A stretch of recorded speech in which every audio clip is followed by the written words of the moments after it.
ഞങ്ങള് ഗുരുവായൂർ പോവല്ലോ. ഗുരുവായൂരോ? എന്തിനാ? ചോറൂണ. സൂര്യമോളുടെ. ചോറൂണോ? സൂര്യമോളില്ലേ, എന്റെ അനിയത്തി, അവളെ ഉണ്ടല്ലോ. ഞങ്ങൾ ഗുരുവായൂരുണ്ടോ, എന്നിട്ട് അവിടെ വെച്ച് ചോറ് കൊടുക്കും. നിങ്ങളുടെ വീട്ടില് ചോറില്ലേ? എന്തിനാ അവിടെ കൊണ്ടുപോന്നേ? വീട്ടിൽ ചോറുണ്ട്, എന്നാലും ഗുരുവായൂർ പോകും. അവിടെയാണ് സൂര്യമോളുടെ ചോറുണ്ട്. എവിടെയാ ഗുരുവായൂർ? ഒത്തിരി ദൂരെ ദൂരെ ദൂരെ ദൂരെ. എങ്ങനെയാ പോണേ? ബസ്സിലാ? ബസ്സിലൊന്നും അല്ലെന്നേ, കാറിലാ. എന്റെ അച്ഛൻ കാറുണ്ടല്ലോ.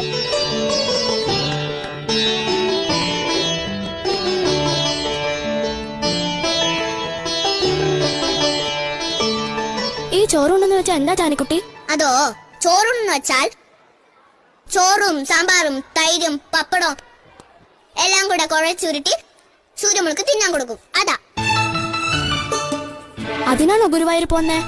ഇവിടെ കിട്ടില്ലേ ചോറും പരിപ്പും പപ്പടവും? ആ, എനിക്കല്ല.